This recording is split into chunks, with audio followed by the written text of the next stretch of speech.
Oke guys, kita udah nyampe di Kapernaum. Bentar ya. Oke, di Kapernaum. Ini Kapernaum, Town of Jesus. Oke, hello. Nah, ini bangunan gedung di Kapernaum. Jadi kota Kapernaum ini kota di mana Tuhan Yesus banyak melakukan mujizat.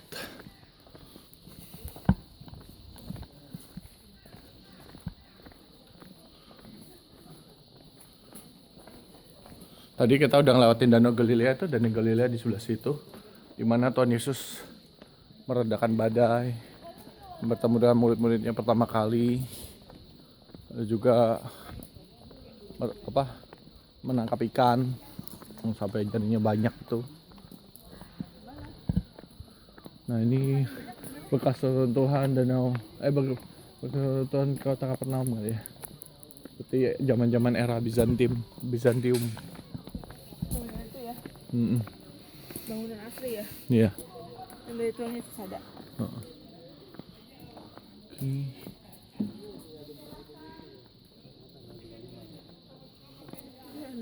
Oh, Oh iya.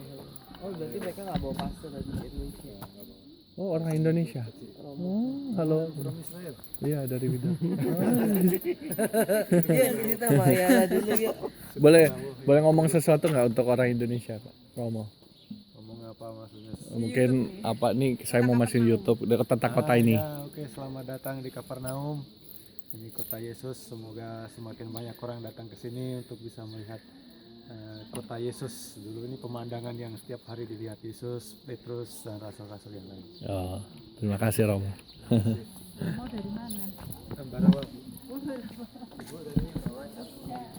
Oke, kita baru ketemu Romo dari Indonesia di sini, melayani di sini.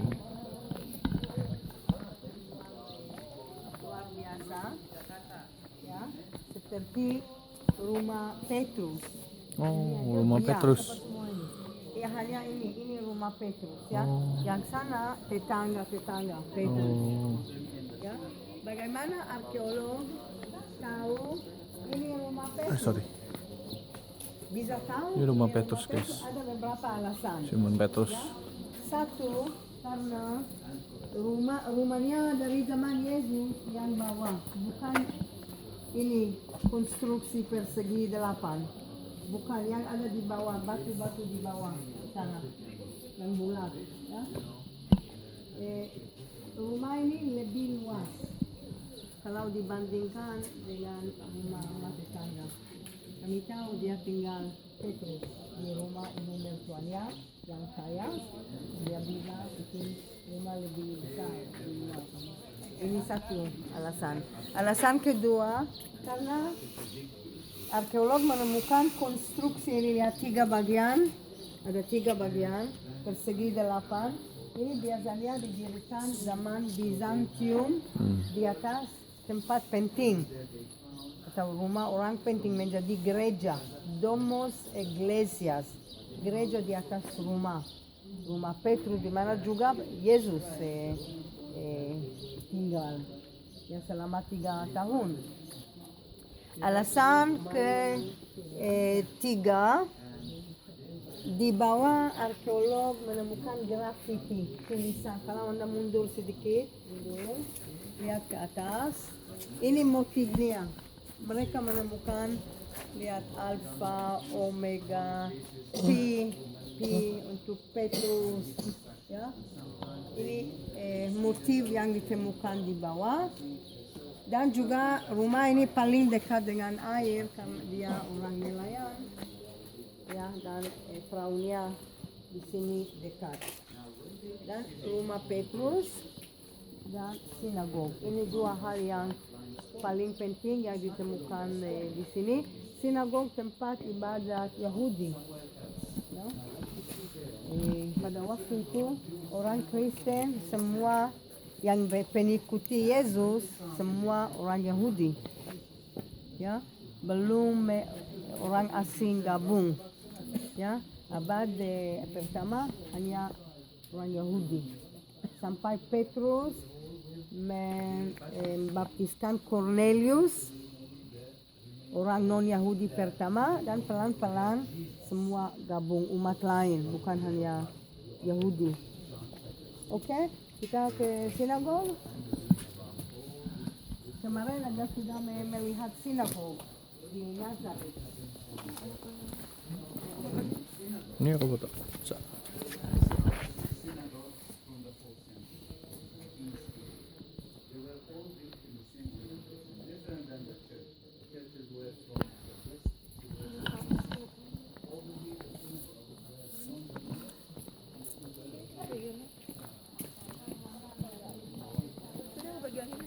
Nih.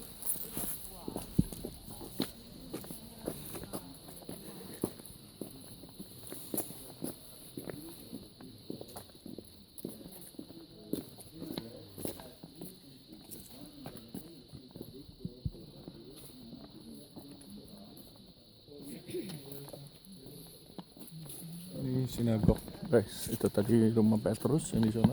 Ayo kita ke sini dulu. Nah, ini sinagog. Kita orang Indonesia, nanti kita akan foto. Baru 1 tahun di sini, nanti 2 tahun lagi. Jadi di Roger. Gitu. Oh. Nanti saya mau ketemu bapak, orang Ambarawa. Ya. Berani Bet Knesset. Nah, ini Bet Knesset, penjelasan ini. rumah berpertemuan. Dari zaman Yesus batunya dipakai hitam, batu lokal. Berarti ini bukan dari zaman Yesus, ini 300 tahun kemudian. Zaman Yesus sinagog, ini lihat, ini gedung paling panjang dan juga paling tinggi. Sinagog, tempat ibadat Yahudi. Ya, masih tersisa fondasi dari zaman Yesus yang semua hitam. Pada abad keempat, 300 tahun setelah Yesus, komunitas mereka kaya bisa bawa, mereka punya uang untuk membawa batu seperti ini, batu kapur tidak ada di sekitar sini, harus bawa 8 km dari jaraknya.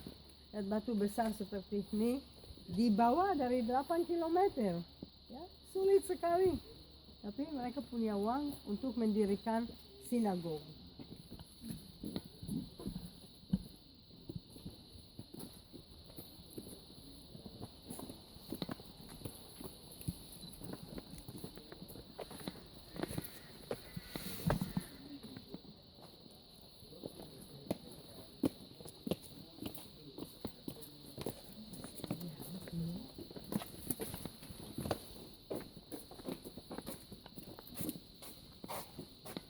Kemarin di Nazaret Village, Anda sudah mengunjungi semua sinagog.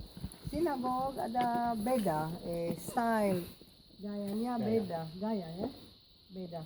Ini pada waktu itu ada Romawi di sini dan orang Yahudi suka, mereka suka gaya ini, arsitektur ini, dan mereka mendirikan dengan tiang seperti basilika, ya, seperti basilika Romawi. Tapi yang penting ada Taurat, mungkin Tauratnya ditaruh di sana, ada tempat khusus.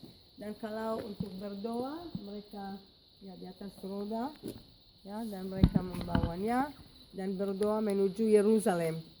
Biasanya Yerusalem di sana di dinding utama, tapi di sini pintu, harus selalu berdoa menuju Yerusalem. Ya, sampai sekarang ada banyak sinagog di seluruh Israel. Waktu Bait Allah masih ada, semua center di Bait Allah di Yerusalem. Orang Yahudi yang datang 3 kali setahun seperti Pendeta Sony menceritakan, ya, it was a center. Orang Yahudi datang untuk kasih korban atau imam besar yang berdoa. Setelah Bait Allah dihancurkan, dan di setiap kota, di setiap desa, sinagog didirikan, ya, dan yang pengganti korban adalah doa. Korban pagi menjadi doa pagi, korban siang menjadi doa siang, ya, iya, sampai sekarang 2000 tahun kemudian setelah Bait Allah dihancurkan di tahun 70. Sinagog ini indah sekali, ya, wow, bagaimana mereka ya bil 2000 tahun lihat batu itu. Ini untuk ya di bawah dari 8 kilometer dan ini diangkat di atas. Bagaimana? Ini untuk wanita. Wanita berdoa di atas, laki-laki di bawah. Lihat pintu, ini pintu dari di sana, pintu dari sana, wanita naik ke atas, masuk dari sana. Ya, dan ada lantai seperti gambar yang tadi di sana. Lantai kedua untuk wanita. Sampai sekarang ada sinagog wanita di atas atau di belakang atau di samping sendiri. Tergantung aliran yang mana. Aliran modern, reform bersama. Ada juga wanita bisa menjadi rabi seperti Annabel Ya. rabi. Ya. Ya, tapi yang lain sebagian besar sendiri pisah. Ya. Oke. Nanti kita ada renungan sebentar di sana. Tapi coba layangkan saja dulu pandangan matamu di sekeliling tempat ini. Ini reruntuhan, ya, reruntuhan, dan memang sengaja tidak dikonstruksi kembali sampai selesai. Kenapa? Untuk mengenang tempat ini sebagai tempat yang terkutuk, kan tidak boleh dibangun lagi. Jadi itu sebabnya batu-batu yang lain, penyusun-penyusun ini dibiarkan saja di sana. Ya. Ini hanya untuk menggambarkan bahwa seperti inilah dulu sebelum Yesus mengutuknya. Ya. Kemudian kita belajar dari penjelasan Ayala tadi bahwa sinagog itu mengikuti zaman konstruksinya. Yang tertua modelnya seperti kemarin kita lihat di Nazareth Village. Nah, coba lihat ini. Berarti kita bisa melihat kalau ada pilar seperti ini dan ada model-model tiang-tiang yang besar, ini zaman apa? Jadi zaman Romawi. Zaman Romawi. Arsitekturnya mengikuti itu. Nah, yang kita lihat ini adalah batu yang baru di atas sinagog yang lama. Buktinya apa? Tadi di bawah tadi itu batunya warnanya hitam, ya. Karena ini dulu daerah gunung berapi. Batu-batunya semuanya hitam, batu-batu dari kawah. Itu sebabnya batu di sini berwarna hitam. Jadi dengan adanya dua layer lapisan batu, kita melihat bahwa bangunan ini dibangun di mungkin yang pertama runtuh, kemudian dibangun lagi dalam strukturnya yang seperti sekarang. Cara kita membedakan mana sinagog di zaman Bait Allah dan mana sinagog sebelum zaman Bait Allah adalah melalui kiblatnya. Setelah ada Bait Allah, semua kiblat sinagog itu mengarah ke Yerusalem. Nah, tadi Ayala sudah menunjukkan bahwa tentang kota Magdala, benar ya, tempat Maria Magdalena, kota pantai, kota para nelayan. Ditemukan juga sinagog kuno di tempat itu, tapi kiblatnya tidak ke Yerusalem. Itu salah satu sinagog tertua yang juga sama dengan yang ada di Qumran. Artinya sinagog itu bahkan sudah ada sebelum zaman Bait Allah. Ya. Kita belajar bahwa sinagog adalah tempat berkumpul, tempat untuk bercakap-cakap, tempat untuk berfellowship. Nanti kita akan bahas kenapa sampai tempat ini menjadi seperti ini. Bapak Ibu juga tadi sudah melihat dan mendapat penjelasan mengenai rumah dari mertua Petrus. Ya, rumah mertua Petrus bentuknya batu, groto, sudah runtuh. Ini bekas reruntuhan rumah juga ini yang Bapak Ibu lihat. Ini yang disebut sebagai groto. Ya, tidak seperti rumah zaman sekarang. Oke. Ada pertanyaan? Kalau tidak ada pertanyaan, saya beri waktu untuk foto di sini 5 menit. Kemudian nanti kita akan kumpul di sana untuk renungan sebentar.